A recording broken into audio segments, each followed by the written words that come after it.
아프지 않으세요? 아니, 얼마만인지 모르겠어. 오늘은 넣고 잠들고 싶어. 사랑해요. 나도 사랑해.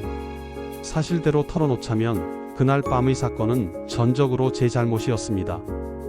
주방과 거실을 왕복하실 때마다 장모님의 몸매가 자꾸만 시야에 들어왔어요. 소파에 앉아 휴식을 취하실 때도 똑같았습니다. 정신 똑바로 차리자. 머리로는 충분히 알고 있었습니다. 하지만 신체는 솔직했어요.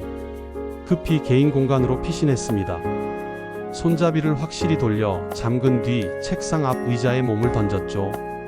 혼자서 위로의 시간을 가질 수밖에 없는 상황이었습니다. 초반엔 완전히 무관한 이미지를 떠올려 보려 애썼어요. 과거 기억 속 유명 연예인이라든지 거리에서 우연히 스쳐간 낯선 이라든지. 그런데 전혀 효과가 없더군요. 오직 장모님의 형상만 뇌리에 각인되어 있었습니다. 절대 안 돼. 필사적으로 다른 심상을 그려보려 발버둥쳤으나 결국 그분의 모습으로 회귀하고 말았어요. 무의식을 조종할 방법은 없으니까요. 호흡이 가빠지기 시작했습니다. 정확히 그 타이밍이었어요. 끼. 문짝이 밀려 열리는 마찰음이 들렸습니다. 분명 확실하게 잠갔다고 확신했는데 말이죠. 내일 출근할 때 입을 정장 셔츠 준비해뒀는데 장모님께서 셔츠 한 벌을 양손에 든 채 실내로 진입하셨습니다. 그리고 모든 광경을 목격하신 거죠. 의자에 걸터 앉은 제 자세를, 두 팔의 배치를, 당혹스러움으로 일그러진 제 안색까지. 초대형 참사가 발생한 찰나였습니다. 정말 죄송합니다. 장모님은 황급히 셔츠를 침대 끝자락에 내려놓으셨어요. 아냐, 괜찮아. 출입구 방향으로 발걸음을 옮기시다 잠깐 정지하셨습니다. 그때의 저는 몰랐습니다. 이 사건이 금지된 사랑의 시작이었음을. 제 이름은 박준혁입니다. 올해 34시고요. IT 스타트업을 경영한다고 하면 거창하게 들릴 수 있지만 지방 소도시에서 맨주먹으로 상경해 10여 년간 악착같이 쌓아 올린 소프트웨어 개발사를 운영하고 있습니다. 강남 중심부의 고급 아파트에 거주했고 재정적 안정은 충분했습니다. 그러나 1년 전 제 존재 전부였던 아내 수빈을 교통사고로 잃었어요. 수빈은 저보다 2살 연하였습니다. 32이라는 한창 젊은 나이에 이승을 떠났죠. 주변 지인들은 처음엔 우리 결혼을 진심으로 축하해줬지만 아내가 세상을 떠난 후엔 제가 정상적으로 생활하지 못하는 걸 우려했습니다. 하지만 제게 수빈은 처음이자 마지막 사랑이었어요. 화사하고 온화한 인품이 험난하기만 했던 제 삶의 빛을 선사했습니다. 그 광명이 소멸한 뒤 완벽하게 붕괴됐어요. 사업 운영에만 미친 듯 몰두했으나 공허한 집으로 귀가할 때마다 허무함이 밀려왔습니다. 냉장고엔 식료품이 전무했고 거실은 적막했으며 침실은 광활했어요. 이런 식으로 계속 살아야 하나? 매일 저녁 그런 질문을 스스로에게 던지며 잠들었습니다. 장례식 이후 장모님께서 빈번하게 방문하셨어요. 너무 무리하지 마. 외동딸 수빈을 상실한 비통함도 극심했을 텐데 제대로 섭취도 수면도 취하지 못하고 방황하는 제 처지를 외면할 수 없으셨던 거죠. 준혁아, 식사는 챙겨 먹니? 첫 방문 때 건네신 말씀이 지금도 귓전에 생생합니다. 저는 어떠한 응답도 못하고 고개만 까딱였어요. 장모님은 침묵 속에 냉장고 문을 여시더니 깊은 한숨을 토하셨습니다. 이런 식으로 지내면 어떡하니? 우리 수빈이가 하늘에서 얼마나 속상하겠어. 그날 이후 장모님은 주중에 서너 차례씩 찾아오셨어요. 밑반찬도 조리해 주시고 세탁도 대신해 주시고 집안 정돈도 도와주셨습니다. 간혹은 그저 거실 소파에 자리하셔서 말없이 저와 시간을 공유하셨어요. 우리는 동일한 인물을 상실한 유일무이한 이해자였고 서로의 슬픔을 공유하는 것만으로도 위안이 되었습니다. 장모님도 홀로 지내셨어요. 장인 어른은 5년 전에 별세하셨거든요. 산 사람은 살아야지. 어느 저녁 함께 식사하며 장모님께서 쓸쓸히 미소 지으셨을 때 묘한 감정이 일었습니다. 장모님과 제 연령 차이는 고작 28살이었어요. 장모님이라 호칭하지만 실제론 한 세대 차이에 불과한 나이였죠. 장모님은 20대 초중반에 첫 딸을 출산하셨고 여전히 단정하고 우아한 외양을 간직하고 계셨습니다. 꾸준한 요가와 산보 덕분인지 예순들이라고는 도저히 믿기 어려울 만큼 건강하고 활력 넘쳐 보이셨어요. 수개월이 흘렀습니다. 초기엔 음식을 삼키는 것조차 힘겨웠던 제가 장모님이 마련해 주신 식사를 조금씩 섭취하기 시작했어요. 억지로라도 출근하고 업무하고 퇴근해서 장모님과 저녁을 함께하는 일과가 반복되면서 마음속 비에도 조금씩 안정을 찾아갔습니다.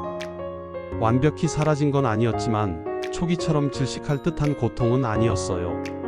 어느 저녁 식사를 마치고 장모님께서 설거지 하실 때 처음으로 다른 각도에서 바라보게 되었습니다. 장모님은 집에 오실 때 편안한 복장을 선택하셨는데 공교롭게도 그날은 무릎 상단까지 올라오는 치마를 착용하고 오셨어요. 싱크대 전방에서 설거지 하시는 뒷모습이 시야에 포착되었고 무의식적으로 그 장면을 응시하고 있었습니다. 안 돼, 이러면 곤란한데? 서둘러 시선을 전환했지만 심박수가 비정상적으로 가속화되었어요. 그 이후로 장모님이 방문하실 때마다 묘한 긴장감이 생성되기 시작했습니다. 수주가 경과했을 때였습니다. 장모님의 방문 빈도가 감소하기 시작했어요. 주중에 서너 번 오시던 분이 이제는 주 1회, 그러다 격주 1회로 줄었습니다. 요즘 안 오시네? 공허한 냉장고를 응시하며 혼잣말했어요. 장모님이 조리해 주시던 음식들이 그리웠고 함께 식사하며 교환하던 대화가 그리웠습니다. 무엇보다 장모님이 그리웠어요. 전화를 걸어볼까 망설이다 그냥 뒀습니다. 장모님도 본인 생활이 있으시잖아. 계속 나한테만 신경 쓰실 순 없지. 하지만 마음 한쪽이 허전했어요. 한 달여가 훌쩍 지나갔습니다. 어느 토요일 오후 휴대폰이 진동했습니다. 장모님이었습니다. 장모님이 거주하시던 아파트에 재건축 이슈가 발생한 거였어요. 보상금은 수령했는데 새 거처를 마련하기 전까지 잠시 머물 곳이 마땅치 않구나. 장모님께서 깊은 한숨을 내쉬며 말씀하셨을 때 저는 망설임 없이 제안했습니다. 장모님, 저희 집에 오세요. 침실도 여러 개 비어 있는데 혼자 계시는 것보다 낫잖아요. 솔직히 말하자면 저도 단독 생활이 너무 외로웠어요. 광활한 아파트에 침실이 4개나 되는데 혼자 사용하고 있으니 집이 너무 공허해 보였습니다. 장모님이 곁에 계시면 아내의 공백이 조금이나마 충전되는 느낌이 들 것 같았어요. 장모님은 한참을 고민하셨습니다. 그래도 괜찮겠니? 불편하지 않을까? 전혀요. 오히려 제가 더 편할 것 같습니다. 결국 장모님은 제 제안을 수락하셨습니다. 장모님은 제 침실에서 가장 원거리에 위치한 게스트룸을 선택하셨고 우리는 서로 적절한 간격을 유지하며 생활하기로 합의했죠. 낮엔 각자 할 일을 하고 저녁엔 함께 식사하는 정도로요. 초기 며칠은 정말 그랬습니다. 서로의 생활 리듬을 존중하며 불편함 없이 지냈어요. 하지만 동일한 공간에서 거주하게 되면서 이상한 변화가 시작되었습니다. 장모님은 자연스럽게 가사 전반을 담당하셨어요. 세탁할 옷까지 있으면 내놔. 함께 돌릴게. 아, 괜찮습니다. 제가 처리할게요. 괜찮아. 어차피 나도 세탁기 돌리는데 함께 하는 게 효율적이잖아. 그렇게 세탁을 위임하게 되었는데 며칠 후 제 방문 전방에 깔끔하게 정돈된 세탁물이 놓여 있었어요. 그 안에는 제 속옷까지 포함되어 있었습니다. 안면이 화끈거렸어요. 장모님이 제 속옷까지 세탁해 주신 거였습니다. 저녁 식사 때 민망해서 말을 꺼냈습니다. 장모님, 속옷류는 제가 별도로 세탁하겠습니다. 왜? 오염된 것도 아니고 세탁물은 세탁물인데 뭐. 장모님은 태연하게 웃으셨어요. 함께 거주하는데 그런 거 신경 쓰지 마. 그 이후로도 장모님은 자연스럽게 제 세탁물을 전부 처리해 주셨어요. 초반에는 민망했지만 점차 익숙해졌습니다. 아니, 익숙해진 게 문제였는지도 몰라요. 장모님이 제 속옷까지 접촉하고 세탁하고 정돈해 주는 것이 자연스러워졌다는 게 그 친밀감이 저도 모르게 경계선을 흐리게 만들고 있었던 걸까요? 더 큰 문제는 그 다음부터였습니다. 아침에 기상하면 장모님이 이미 주방에서 조식 준비를 하고 계셨어요. 앞치마를 착용하고 프라이팬을 손에 든 채 콧노래를 흥얼거리는 모습이 너무나 자연스러웠습니다. 거실에서 독서를 하시거나 소파에 앉아 드라마를 시청하시는 모습도 자주 시야에 포착됐죠. 특히 저녁 산책을 다녀오신 후 거실에 자리하셔서 차를 마시는 모습이 자꾸 눈에 밝혔습니다. 장모님은 가정에서 편안한 의상을 착용하셨는데 간혹 무릎 상단까지 올라오는 원피스나 치마를 입고 계실 때가 있었어요. 소파에 앉으실 때 무심코 다리를 포개시는 모습, 그리고 그때마다 노출되는 매끈한 종아리가 제 시선을 흡수했습니다. 이러면 안 되는데 스스로를 제어하려 했어요. 하지만 장모님의 건강하고 탄력 있는 체형이 자꾸 시야에 들어왔습니다. 예순들이라고는 도저히 신뢰할 수 없을 정도로 관리가 철저하셨거든요. 야간이 되면 수면을 취하기가 점점 힘들어졌어요. 아내가 떠난 후 완전히 동면 상태였던 제 아내의 남성성이 서서히 각성하고 있었습니다. 그리고 그것은 장모님을 향하고 있었어요. 어느 날 장모님을 면밀히 관찰하게 되었습니다. 눈매, 입술 형태, 웃을 때의 표정. 장모님이 아내를 닮으셨구나. 아니, 정확히 말하면 아내가 장모님을 닮은 거겠죠.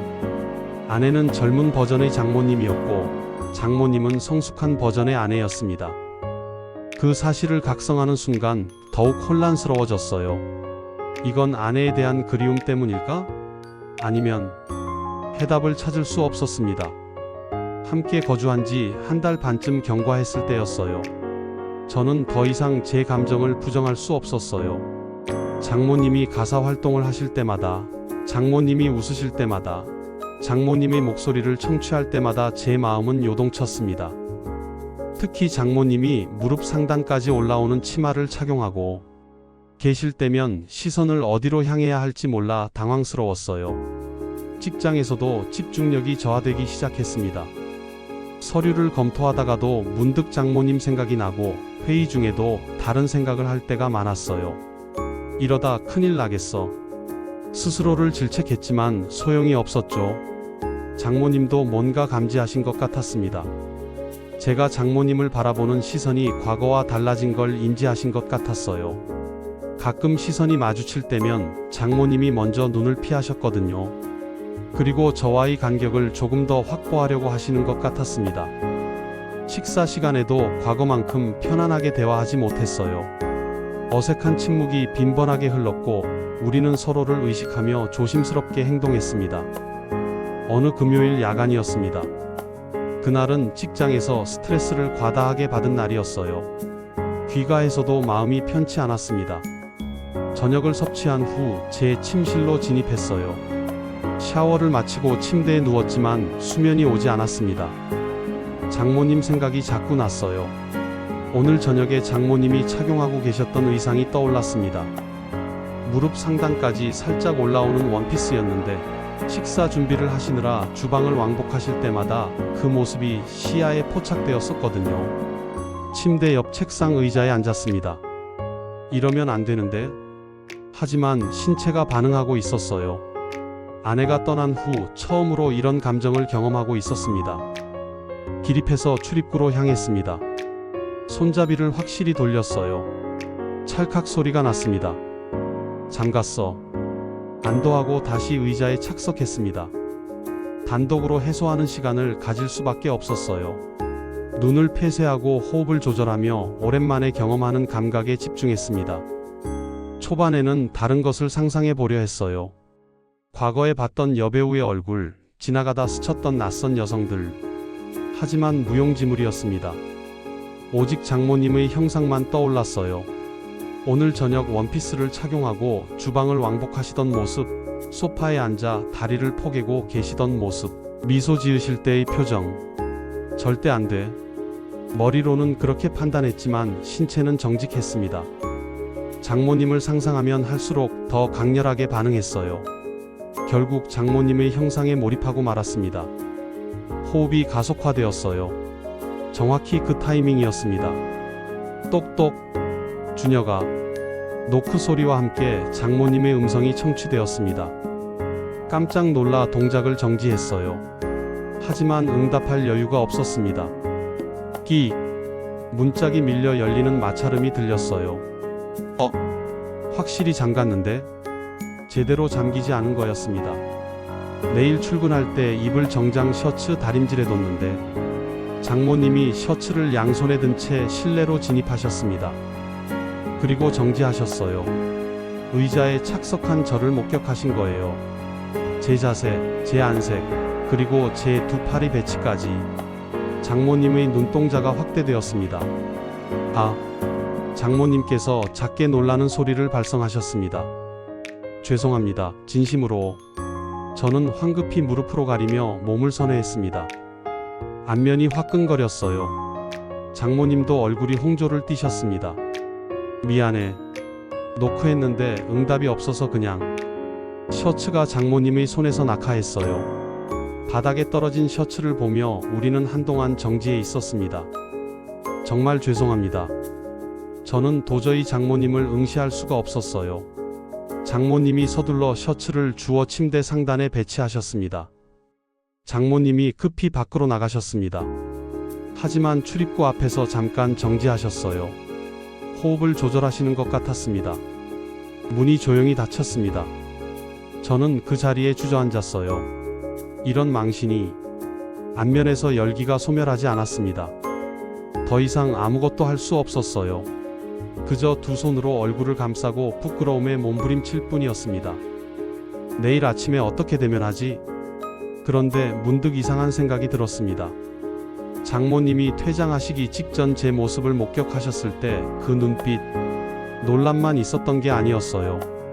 뭔가 다른 감정도 혼재되어 있었던 것 같았습니다. 설마? 아니야. 고개를 저었습니다. 하지만 심장은 비정상적으로 빠르게 박동하고 있었어요. 그날 밤 저는 한숨도 수면을 취할 수 없었습니다. 다음날 아침은 너무나 어색했습니다. 저는 평소보다 늦게 기상했어요. 장모님과 마주치기가 두려웠거든요. 하지만 결국 대면해야 했습니다. 주방으로 나갔을 때 장모님이 조식 준비를 하고 계셨어요. 기상했구나. 아침 먹어. 장모님은 평소처럼 자연스럽게 말씀하셨습니다. 저는 조심스럽게 식탁에 착석했어요. 잘 잤니? 네. 장모님은요? 나도 잘 잤어. 우리는 어색한 조식을 함께 했습니다. 대화가 단절되고 침묵이 흘렀어요. 저는 신속히 식사를 종료하고 직장으로 가고 싶었습니다. 오늘 일찍 귀가할 거야? 장모님이 질문하셨어요. 모르겠습니다. 업무가 좀 있어서. 그래, 저녁은 준비해둘게. 고개를 끄덕이고 출근했습니다. 직장에서도 집중이 안 됐어요. 어젯밤 일이 자꾸 떠올랐습니다. 장모님이 제 침실에 진입하셨던 순간, 그때 장모님의 표정, 장모님이 하신 말씀들. 나 지금 뭘 생각하는 거지? 고개를 저었습니다. 하지만 마음 한편으로는 장모님을 재차 만나고 싶었어요. 저녁 6시가 되자 서둘러 퇴근했습니다. 집으로 향하는 내내 심장이 두근거렸어요. 현관문을 열고 진입했습니다. 다녀왔구나? 장모님이 거실 소파에 자리하고 계셨어요. 평소와 달리 주방이 아니라 거실에 계셨습니다. 네. 저녁은요? 아직 준비 안 했어. 내가 올 때까지 기다렸어. 장모님이 저를 응시하셨습니다. 눈빛이 평소와 달랐어요. 앉아. 장모님 맞은편 소파에 착석했습니다. 어젯밤 말이야. 장모님이 먼저 말문을 열으셨어요. 저는 침을 삼켰습니다. 장모님, 죄송합니다. 정말 괜찮아. 내 잘못 아니야. 장모님이 손을 저으셨습니다. 남성이 홀로 생활하면서 그럴 수 있지. 나도 이해해. 하지만 저는 이왕 발각된 김에 솔직하게 말을 이었습니다. 제가 장모님을 상상하면서 그랬어요. 장모님의 눈동자가 확대되었습니다. 뭐라고? 초반엔 아니었어요. 다른 걸 떠올리려고 노력했었어요. 진심으로요. 고개를 들지 못한 채 말을 계속했습니다. 하지만 자꾸만 장모님만 머릿속에 떠올랐어요. 함께 거주하면서 매일 대면하다 보니까 어느 순간부터 장모님이 자꾸 눈에 밝혔고 제 음성이 떨렸습니다. 이러면 안 되는 거 알아요. 장모님은 제 아내의 어머니시고 저는 사위고. 그런데 장모님이 조용히 질문하셨어요. 함께 거주하다 보니까 본능을 억제할 수가 없었어요. 솔직하게 고백했습니다. 장모님이 가사 활동하시는 모습, 소파에 앉아 계시는 모습, 무릎 상단까지 올라오는 치마를 착용하고 계실 때 전부 다 시야에 포착되었어요. 주녀가 남성으로서 어쩔 수가 없었어요. 초반엔 죄책감이 엄습했어요. 아내한테도 미안하고 장모님한테도 죄송하고 두 손으로 안면을 감쌌습니다. 그런데 점점 더 심화되었어요. 직장에서도 장모님 생각만 나고 귀가하는 게 기대되고 이건 단순히 외로워서가 아니에요. 장모님이 한동안 침묵하셨습니다. 나도 생각해봤어.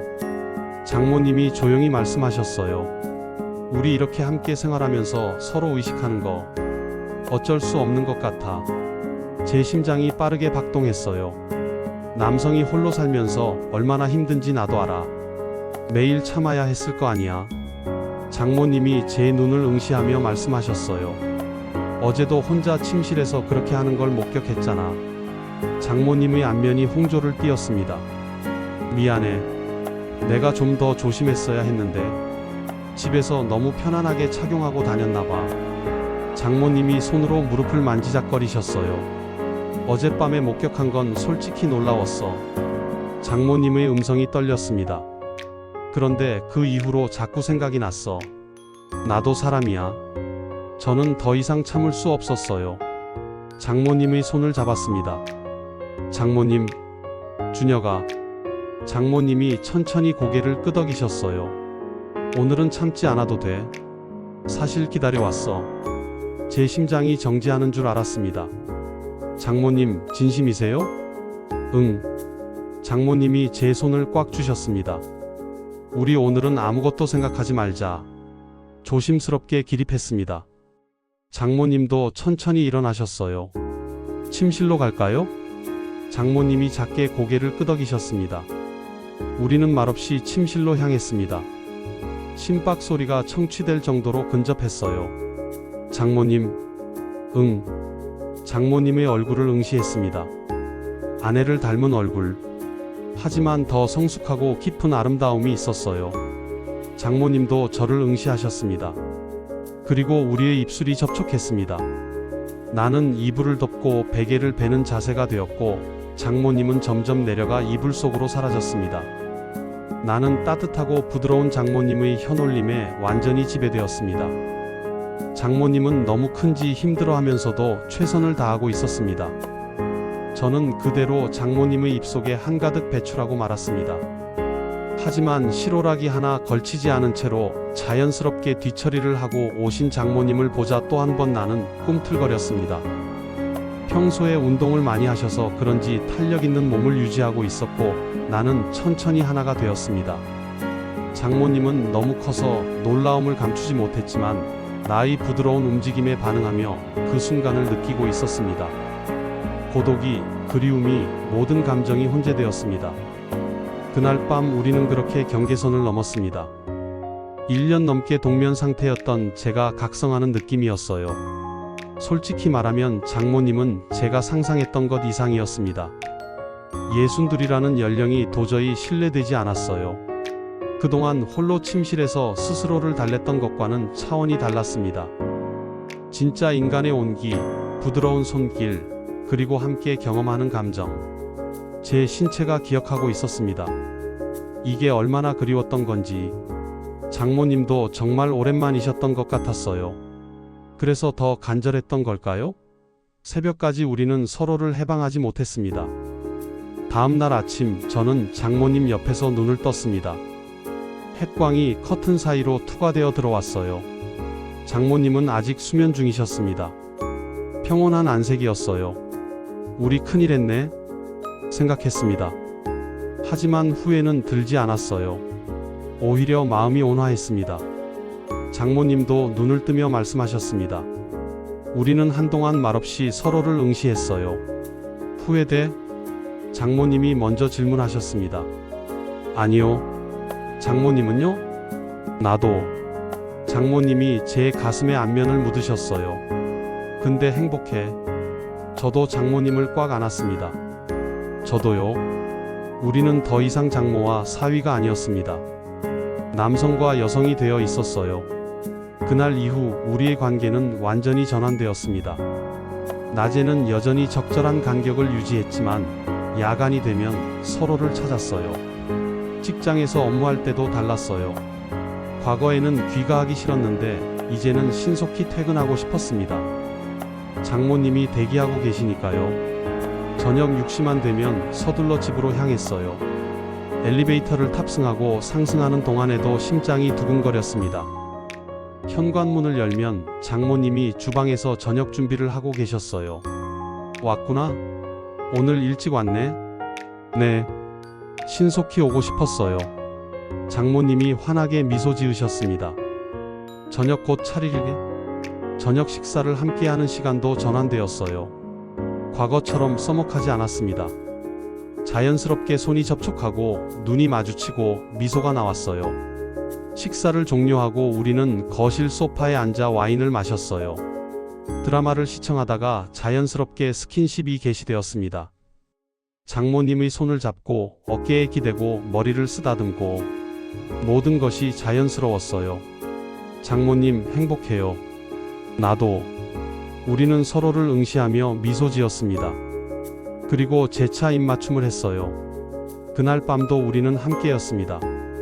며칠이 경과하고 일주일이 경과하고 한 달이 경과했습니다. 우리는 점점 더 근접해졌어요. 장모님은 제 삶의 일부가 되었고 저는 장모님의 삶의 일부가 되었습니다.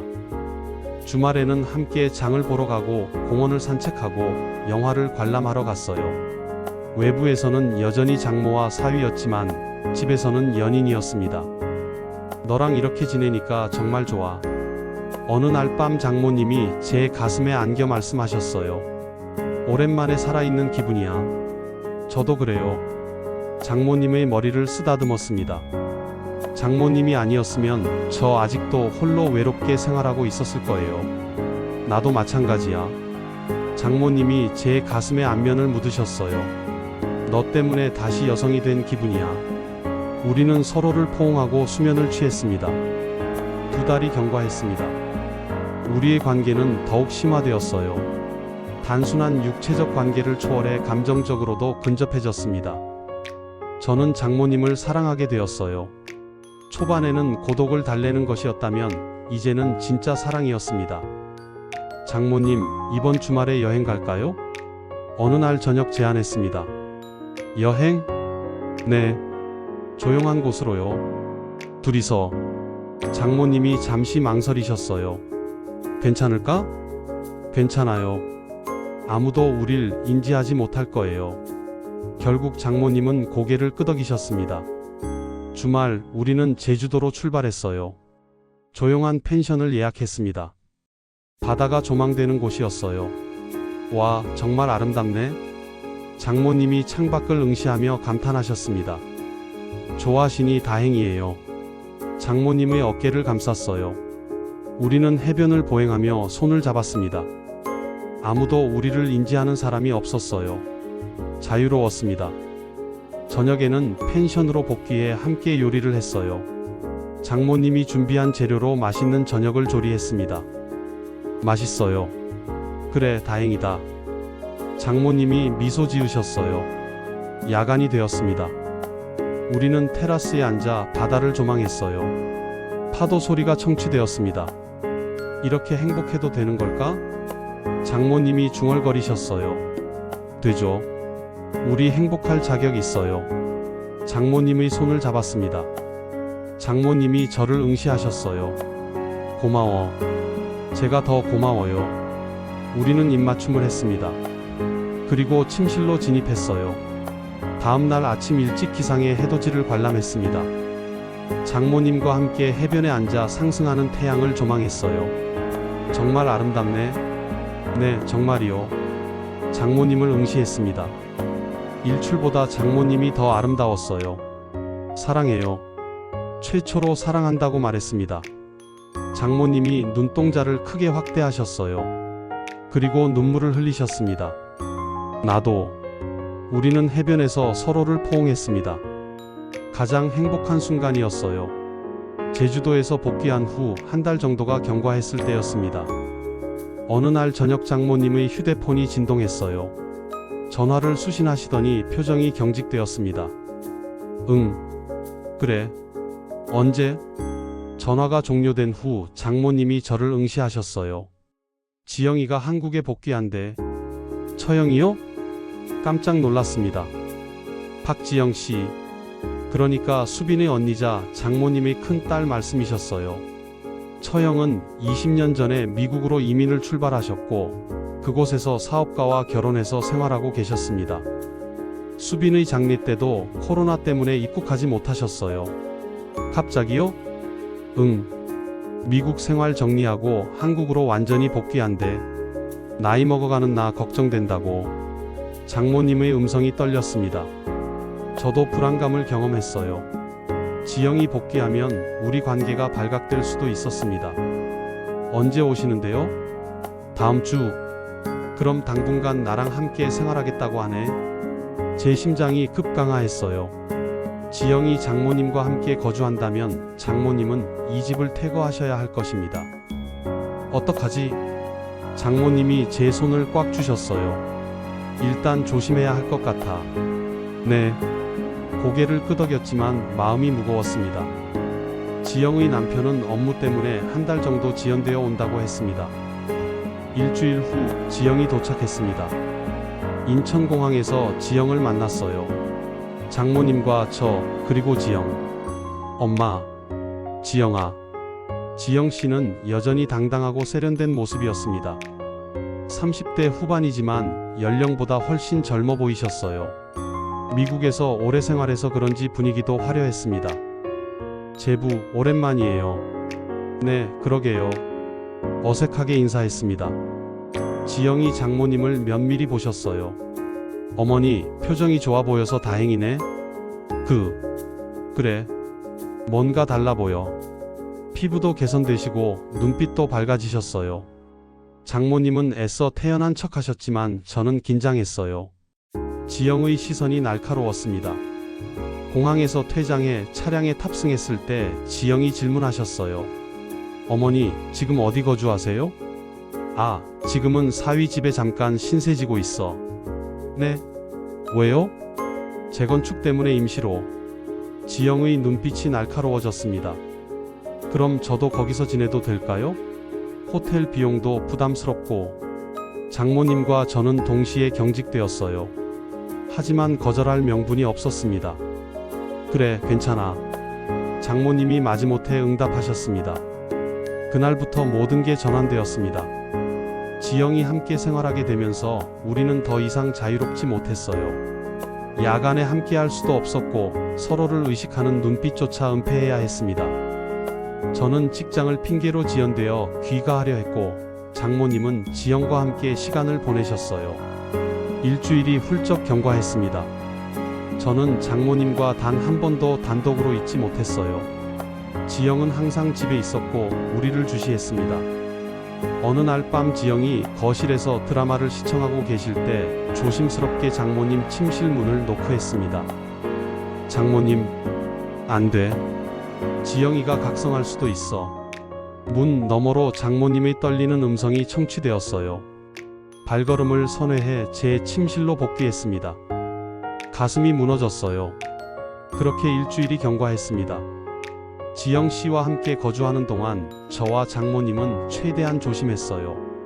낮에는 과거처럼 간격을 두고 야간에도 각자의 침실에서 지냈습니다. 하지만 습관이라는 게 무섭더군요. 어느 날 아침이었습니다. 출근 준비를 하고 있었는데 넥타이가 제대로 메워지지 않았어요. 준혁아, 이리 와봐. 장모님이 접근하셔서 제 넥타이를 조정하셨습니다. 너무나 자연스러운 행동이었는데 그 손길이 너무 익숙했어요. 장모님의 안면이 제 안면에서 아주 근접했습니다. 됐어. 장모님이 넥타이를 톡톡 두드리며 미소 지으셨어요. 그 순간 깜짝 놀라 후방으로 물러섰습니다. 거실에서 지영씨가 우리를 관찰하고 있었거든요. 또 다른 날 저녁 식사 후였습니다. 장모님이 설거지를 하시는데 제가 도와드리려고 주방으로 갔어요. 그릇을 전달하다가 장모님의 손을 잡아버렸습니다. 그냥 수초였지만 우리는 손을 해방하지 않고 서로를 응시했어요. 제가 정신을 차리고 손을 놓으려는 순간 복도에서 발소리가 청취되었습니다. 지영이 화장실에서 퇴장하고 계셨어요. 황급히 그릇을 전달하고 주방을 퇴장했습니다. 그리고 어느 저녁 TV를 시청하고 있었는데 장모님이 소파에서 졸고 계셨어요.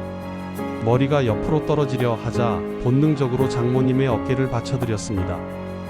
장모님이 자연스럽게 제 어깨에 기댔어요. 너무 익숙한 행동이었습니다.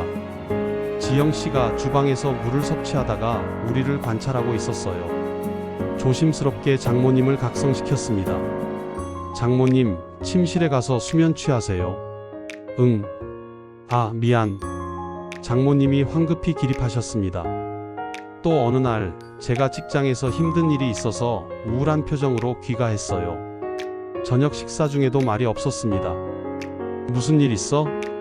장모님이 걱정스러운 눈빛으로 질문하셨어요. 아니에요. 괜찮아요. 식사 후 거실로 갔는데 장모님이 추종하셨습니다. 지영씨가 잠깐 화장실에 간 사이였어요. 정말 괜찮아? 장모님이 제 손을 꽉 쥐셨습니다. 힘들면 말해. 나한테라도. 그 온화한 손길에 순간 장모님을 포옹할 뻔했어요. 하지만 화장실 문 개방되는 소리에 우리는 황급히 손을 해방했습니다.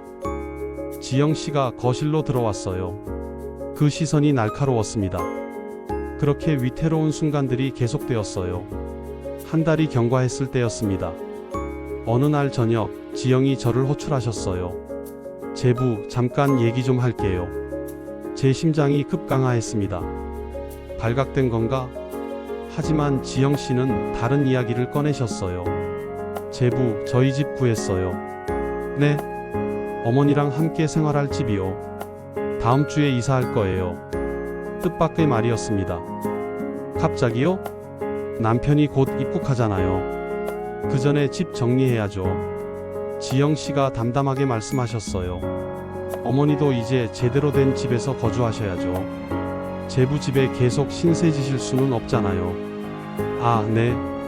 복잡한 심정이었습니다. 지영씨가 인지한 걸까? 아니면 정말 이사 타이밍이 된 걸까?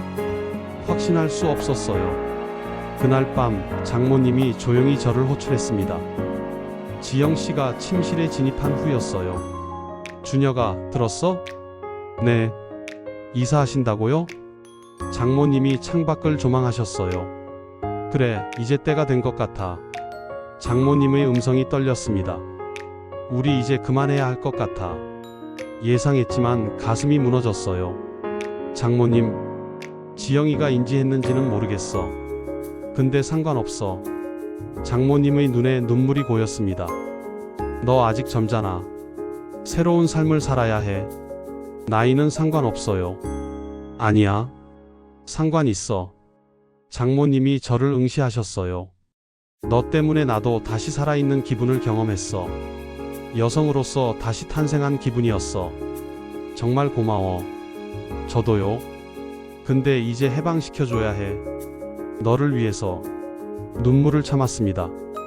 장모님, 미안해. 그리고 정말 행복했어. 장모님이 제 손을 꽉 쥐셨어요. 행복해야 해. 꼭 좋은 사람 만나서. 저는 장모님을 포옹했습니다. 최후의 포옹이었어요. 일주일 뒤 장모님과 지영은 새 아파트를 구하셨어요. 지영이 마련한 광활한 아파트에서 두 모녀가 함께 생활하기로 하셨습니다. 이사하는 날 저는 짐을 운반하는 것을 도와드렸어요. 장모님의 짐을 차량에 적재하면서 복잡한 심정이었습니다. 이제 정말 종료구나. 지영이 잠깐 자리를 비운 사이 장모님과 최후로 대화를 나눴습니다. 잘 살아야 해. 장모님이 제 손을 잡으셨어요. 장모님도요. 나는 괜찮아. 장모님이 미소 지으셨지만 눈가가 촉촉했습니다. 너는 꼭 좋은 사람 만나서 다시 행복해져.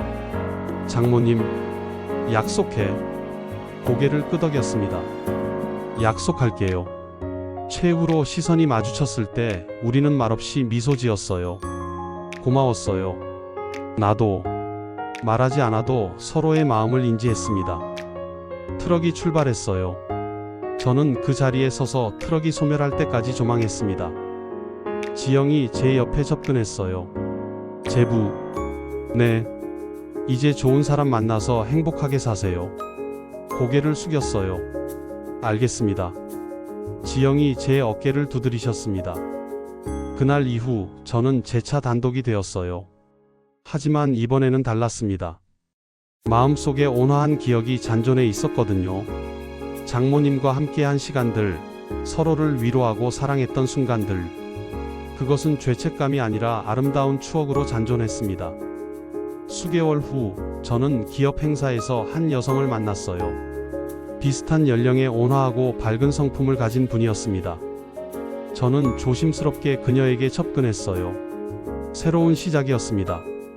장모님도 간혹 문자를 송신하셨어요. 잘 지내? 네. 장모님도 건강하세요. 응. 너도 행복해야 해. 네, 장모님도요. 우리는 서로를 해방시켰지만 완전히 망각하지는 않았습니다. 간혹 장모님이 연상될 때면 저는 미소를 지었어요. 고마웠어요, 장모님. 나도 고마웠어. 그렇게 우리의 이야기는 조용히 종료되었습니다. 죄책감도 후회도 없이 오직 온화한 추억만 잔존시킨 채 오늘도 긴 이야기 끝까지 함께 해주셔서 감사합니다.